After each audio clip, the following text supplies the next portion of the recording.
حوالے سے ایک واقعہ ذہن میں آیا حضرت موسیٰ علیہ السلام کے دور کا. فرمائیے. حضرت موسیٰ علیہ السلام کے دور میں بنی اسرائیل میں ایک شخص تھا بہت غریب مفلس، یہاں تک کہ ایک وقت کی روٹی کا بھی انتظام نہیں ہوتا تھا، فاقے گزرتے تھے.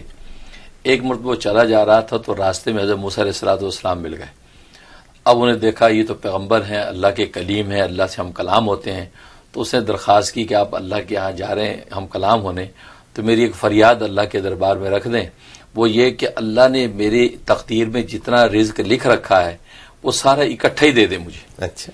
اس لیے کہ میں تو روز فاقے سے گزرتا ہوں، کبھی روٹی ملتی کبھی نہیں، تو ایک دفعہ اکٹھا مجھے مل جائے تو میں جی بھر کے کھا لوں، بس وہ ایک تمنا پوری ہو جائے، پھر آگے جیسے زندگی گزرے یہ آپ کروا دیجیے. تو حضرت موسیٰ علیہ السلام اللہ کے سے ہم کلام ہوئے. تو یہ فریاد اس کی رکھی تو اللہ تبارک و تعالی نے قبول فرما لی، اور چند بکریاں اور کچھ گندم کی بوریاں اناج یہ اس کے حوالے کر دیا گیا کہ یہ تمہارا مقدر رزق ہے، یہ تمہارے سپرد. اچھا. اس کے بعد بات آئی گئی ہو گئی. حضرت موسیٰ علیہ السلام کو 1 سال کے بعد یاد آیا کہ یار وہ ایک آدمی نے یہ کیا تھا اور اس کو یہ رزق مقدر مل گیا تھا. تو اس کے بعد پتہ نہیں کیا ہوا، جب وہ کھا چکا ہوگا تو پھر کیا ہو رہا ہوگا. تو حضرت موسیٰ کو تجسس ہوا، آپ اسی جھونپڑے کی طرف گئے جہاں جس جھونپڑے کے پاس وہ ملا تھا. تو وہاں جب گئے تو وہاں تو ایک بڑا عظیم شان محل ہے. وہاں کوئی جھونپڑا نہیں ہے. بڑے حیران، محل کا دروازہ بڑا دروازہ، اندر دیکھا مہمان ہیں، دسترخوان لگے ہوئے ہیں، لوگ کھا رہے ہیں پی رہے ہیں. آگے بڑھ کے دیکھا تو مین شاہی تخت پہ وہی شخص بیٹھا. اچھا. وہ جناب شاہی لباس پہنا ہوا ہے اور مہمان اس کے دوست احباب کھا پی رہے ہیں.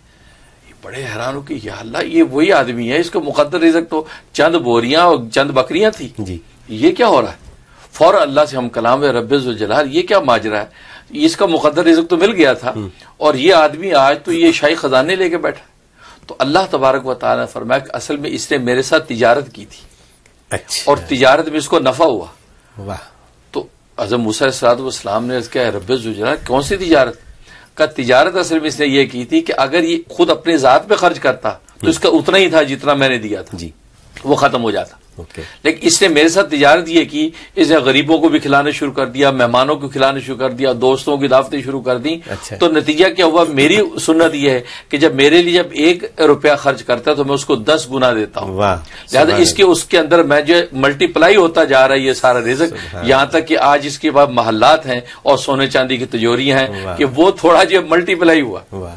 یہ ہے زکوٰۃ کی برکت، زکوٰۃ اور صدقات کی برکت کہ اللہ کے راستے میں خرچ کرنے کی برکات. دیکھیے کہ انسان اپنی ذات پہ خرچ کرے تو اتنا ہی ہوگا، لیکن جب اس نے دوسروں کو دینا شروع کر دیا تو اللہ تبارک و تعالیٰ اس کو کیسے ملٹی پلائی کرتے ہوئے آگے بڑھاتے رہتے ہیں. بلکہ میں تو کہا کرتا ہوں یہ بالکل کامن سینس ہے کہ ایک دانہ اگر ہے گندم کا، اگر آپ اس کو چبا کے کھا لیں تو ختم ہو گیا. اسی دانے کو زمین میں آپ دفنا دیں تو وہ 100 دانے اگا دیتا ہے. ایسی بات صحیح ہے، بالکل ٹھیک ہے نا. بالکل. تو زمین کے اندر اللہ نے وہ زرخیزی رکھی ہے کہ ایک بیج آپ بو دیں تو وہ 100 بیج بوتا ہے، آگے پورا تناور درخت بن کے سینکڑوں آم اس پہ لگتے ہیں. لیکن اگر ایک آم آپ نے کھا لیا تو ختم ہو گیا. بالکل اسی طریقے سے اللہ کے راستے میں جب دیا تو اللہ تبارک و تعالیٰ 700 گنا تک جب بڑھاتے ہیں تو یہی ہوتا ہے. یہ اصل میں وہ راز ہے کہ اللہ جو ہم سے جو کہتا ہے کہ میرے راستے میں خرچ کرو، اللہ اصل میں ہمارے مقدر رزق کو بڑھانے کا ایک ضابطہ ہمیں بتانا چاہتا ہے.